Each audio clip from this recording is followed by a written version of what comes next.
বিসমিল্লাহির রহমানির রহিম। হে সমস্ত জগৎবাসী, আজ আমি শামীম আলী চিশতি আপনাদের সামনে যে আলোচনাটি নিয়ে এসেছি, এই আলোচনাটি যদি কেউ খেয়াল করে শোনে, তাহলে শুধু শুনলেই হবে না, এই জিনিসটি মানতে হবে, পেতে হবে, দেখতে হবে। যদি কেউ মানে এবং দেখতে পারে, তাহলে এই পৃথিবীতে থাকতেই তিনি সুসংবাদ পেয়ে যাবেন। সেটি হলো কি, যে তোমার জন্য দোজখ হারাম, তোমার দোজখের ভয় থাকবে না যদি কোরআন সত্য সঠিক হয়। কোরআন কি বেঠিক হবে? কোরআন তো আল্লাহর বাণী। আল্লাহ যেমন সত্য সঠিক, তেমনি আল্লাহর কোরআনও সত্য সঠিক। এবং সেই কোরআনের মাঝে, মানে সেই কোরআনের মধ্য দিয়ে আমি এখন বুঝবো এবং বোঝানোর চেষ্টা করব। এখানে এমন কিছু বিষয় যে আল্লাহ কি বলেছে, যে কিতাবুন ফুসসিলাত আজাতু কুরআনান আরাবিয়ান, এটার মধ্যে কি বলা হয়েছে, যে কিতাবুন ফুসসিলাত, যে এর মধ্যে যে জিনিসটি বোঝানো হয়েছে, যে এ গ্রন্থ কিতাব, আবার বলা হচ্ছে এই গ্রন্থই কোরআন। একই আয়াতের মধ্যে কোরআনের কথা বলা হয়েছে, একই আয়াতের মধ্যে কিতাবের কথা বলা হয়েছে। তাই আরেকটু ক্লিয়ার করে বলার চেষ্টা করব, সেটি হলো কিতাবুন ফুসসিলাত। দেখেন, কিতাবের কথা এই আয়াতেই বলা হয়েছে। আজাতু কোরআনান, তার মানে একই আয়াতে কিতাব ও কোরআনের কথা বলা হয়েছে। তাহলে কিতাব কি, কোরআন কি? তাহলে আধ্যাত্মিক বা রুহানি জগতের শিক্ষায় যদি আমরা বলেই, তাহলে বলতে গেলে সেটা কি হবে, যে কিতাব কোরআন। তাহলে কিতাব কিন্তু একটা বিষয়, যে সে নিজে কথা বলে। আচ্ছা, সে যখন কথা বলে, তখন তার কথাগুলো সে নিজে পবিত্র। তার কথাগুলো যখন বলে, তখন সেই কথাগুলো ফলে। ঘটনা হলো, যা কিছু বলেছে সেই জীবিত কিতাব, তা কিন্তু কাগজে লিপিবদ্ধ হয়েছে, কোরআন। আর এই কোরআন আল্লাহর বাণী, আর মহাগ্রন্থ কিতাব যিনি আল্লাহ। আচ্ছা, তাহলে মানুষ কিন্তু একটা কথা বলে থাকে, বুঝুক না বুঝুক একটা কথা বলে থাকে। সেই কথাটা কি বলে থাকে, যে সেই কথাটি বলে দেহ কোরআন, কাগজ কোরআন, আবার বলা হয় কি দেহ কোরআন, আবার কি বলে রুহে ইনসানিয়াতের কোরআন। তবে এই তিনটা কোরআন কিন্তু একই সাথে, কিন্তু এটা ভাগে ভাগে বুঝতে হয়। আর ভাগে ভাগে যদি না বুঝি, তাহলে কিন্তু আমরা কিছুই বুঝতে পারবো না, জানতে পারবো না। তাই আজকের আলোচনা এটি হবে, যে আপনার দেহের মধ্যে আপনি কি জিনিসটা দেখলে, আপনার দেহের মধ্যে কোন জিনিসটা দেখলে আপনার দোজখ হারাম হয়ে যাবে, আপনি সুসংবাদ পেয়ে যাবেন এই পৃথিবীতে থেকেই, যে জিনিসটি দেখলে। দেখেন, আমরা কিন্তু একটা জিনিস ছোটবেলায় যখন বাবা মা আমাদেরকে সাজিয়ে গুজিয়ে টুপি পরিয়ে দিয়েছে, যাও বাবা মসজিদে যাও, তোমরা হুজুরের কাছে তোমরা কোরআন শিক্ষা করো, তখন দেখা যায় আমরা যখন গিয়েছি, তখন দেখা যায় যে কালিমা পাঠ করিয়েছেন, সেই কায়দা সেই আমাসিপাড়ার মধ্যে দেখিয়ে দেখিয়ে আমাদেরকে সেই পাঠ করিয়েছেন। তবে হ্যাঁ, আমরা যে পাঠ করেছি, কিন্তু সেটা কায়দাতে পড়েছি, কাগজে পড়েছি। আরও একটি কোরআন, সেটি হলো দেহ কোরআন।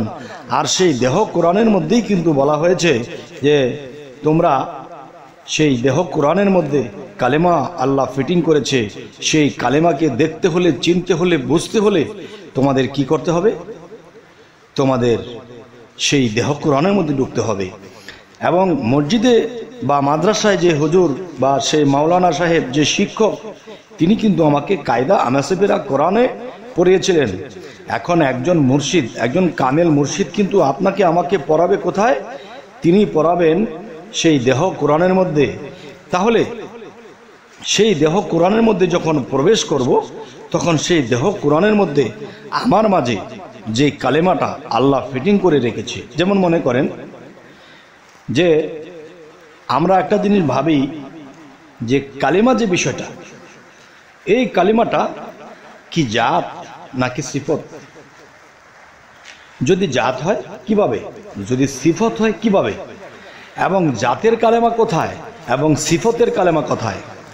জাতের কালেমাটি হলো সেই রুহানি জগতে যা আল্লাহর কাছে রয়েছে, আর সিফতে কালেমা তা মানব কোরআনের মধ্যে আল্লাহ দিয়ে দিয়েছে। এই মানব কোরআনের মধ্যে থেকে যদি আমরা একজন কামেল মুর্শিদকে ধরে যখন আমরা সেই দেহ কোরআনের মধ্যে আমরা সেই কালেমাকে দেখব, সেই কালেমাটা কি হবে? সিফাতি কালেমা। আর সিফাতি কালেমাকে যদি আমরা দুই নয়নে দেখতে পারি তাহলে আমাদের দোজখ হারাম হয়ে যাবে। তবে হে সমস্ত জগতবাসী, অনেকে এই কথার মধ্যে একটি দ্বিধাদ্বন্দ্ব করতে পারে যে এটা কি সম্ভব? এটা একটা কথা হলো, কালেমা কাগজে, কালেমা দেহ কোরআনে, কালেমা রুহে ইনসানিয়াতের কোরআনে।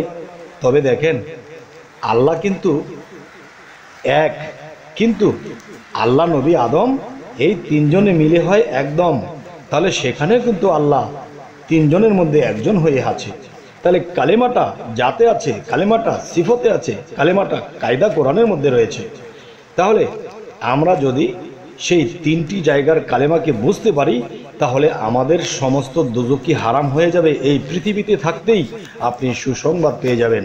তখন আপনার চোখের জল বা চোখে ঝরঝর করে চোখের পানি পড়তে থাকবে। কেন চোখে পানি পড়তে থাকবে জানেন? কারণ দেখেন, মানুষ অনেক যুদ্ধ, অনেক কিছু, অনেক কষ্ট, অনেক ত্যাগ করার পরে যখন মানুষ কোনো একটা কিছু লাভ করে, তখন সেই লাভ করার ফলে তার ভিতর থেকে যে কান্নার ঢেকুরিয়া এসে যায়, ঢেকুরিয়া কাঁদতে থাকে, চোখ দিয়ে অধরে পানি ঝরতে থাকে। তাহলে মানুষ দুঃখ কষ্টের মধ্যে পড়লেও মানুষের চোখে পানি আসে, এবং মানুষ অতি আনন্দেও কিন্তু মানুষের চোখে পানি আসে। যদি আপনি কোনোদিন এই দেহ কোরআনের মধ্যে নিজের কালেমাকে দেখতে পারেন, দেখার সাথে সাথে আপনার দোজখ হারাম হয়ে যাবে। আচ্ছা, সেই কালিমাটি দেখলে কেন দোজখ হারাম হয়ে যাবে জানেন? এই পর্যন্ত যে পৌঁছাইতে পারে তখন তিনি রাসূলকে দেখতে পারে। আল্লাহ কিন্তু এটাও বলেছে যে আমার রাসূলকে এক নজর দেখলো তার জন্য দোজখ হারাম। তাহলে রাসূল কি কালেমা ছাড়া? আচ্ছা, সেই কালেমাকে যখন দেখতে যাবে তখনই জাত সিফতের সাক্ষাৎ পাবে। তখনই সেই কালেমাকে যখন দেখতে যাবে তখন সেই জাতে আল্লাহ যেই কালেমার মধ্যে নিহিত হয়ে আছে সেই কালেমাটাকেও দেখতে পারবে। তখন এই ছোট্ট মানব জীবনটা ধন্য হয়ে যাবে। তবে হে সমস্ত জগতবাসী, আমি যে কথাগুলো বলছি অবশ্যই অবশ্যই তার প্রমাণ আছে। প্রমাণ ছাড়া মিথ্যা কথা বললে তার কঠিন শাস্তি হবে। বিশেষ করে আমরা যেই বিষয়ে আলোচনা করতেছি এই বিষয়ে কিন্তু মিথ্যা কথা বলা চলবে না। জিহ্বা কাটা যাবে, শুধু জিহ্বা কাটা যাবে না, সে মৃত্যুর পরে জাহান্নামী হতে হবে। তাই বলবো কি, যারা মুর্শিদ ধরেন নাই ধরবেন, কিন্তু একটা কথা আছে যে মান আরাফা নাফসাহু ফাকাদারা রাব্বাহু, সর্বপ্রথম তুমি তোমার নিজেকে চিনো, এরপরে তোমার রবকে চিনবে। তাহলে পৃথিবীর মানুষে কিন্তু অনেক কিছু চিনে বসে আছে, কিন্তু সেই নিজকেই চিনা হয়নি। আর নিজকে চিনতে পারলে তার রবকে চেনা হবে। আর একজন কামেল মুর্শিদের কাছে যখন বায়াত গ্রহণ করা হবে তখন নিজের পরিচয়পত্র দেখিয়ে দেবে, এবং আপনার মধ্যে যে আল্লাহ কালেমাকে সিফাতিভাবে লুকিয়ে রেখেছে সেটি দেখার মতো চক্ষু হবে, জ্ঞান হবে। তখনই আপনি আল্লাহর প্রতি একটি ঈমান আসবে। সেই ঈমানটি কি? একটি ঈমান হলো ঈমানে মুজমাল, যা না দেখিয়া বিশ্বাস করা। একটি ঈমান হলো ঈমানে মুফাসসাল, যা দেখে শুনে বিশ্বাস করা। তাহলে কি কোরআন হাদিস খুলে দেখবেন যে ঈমানে মুফাসসাল দেখিয়া শোনা মানে বিস্তারিত বিশ্বাস, এটা ফরজে গণ্য করা হয়েছে। আর না দেখিয়ে বিশ্বাস করা এটা কিন্তু ফরজে গণ্য করা হয়নি। তাহলে দেখাশোনার কথা তো আল্লাহ না করেনি।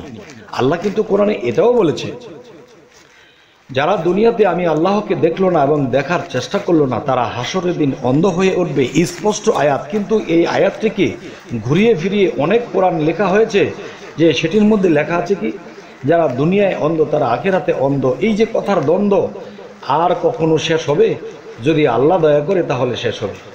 তবে হে সমস্ত জগতবাসী, আজকের আলোচনাটি আমি কি বোঝাতে চাইলাম, এবং এই জিনিসগুলো আপনারা যদি মানতে পারেন, দেখতে পারেন কারণ কামেল মুর্শিদের কাছে, তাহলে এই পৃথিবী থেকেই দোজখ হারাম হয়ে যাবেন। তবে সকলেই ভালো থাকবেন, আমাদের চ্যানেলটিকে সাবস্ক্রাইব করে রাখবেন, যদি ফেসবুক হয় অবশ্যই ফলো রাখবেন, যাতে করে পরবর্তীতে ভালো আলোচনা এনে দিতে পারি। তো সকলেই ভালো থাকবেন, আল্লাহ হাফিজ।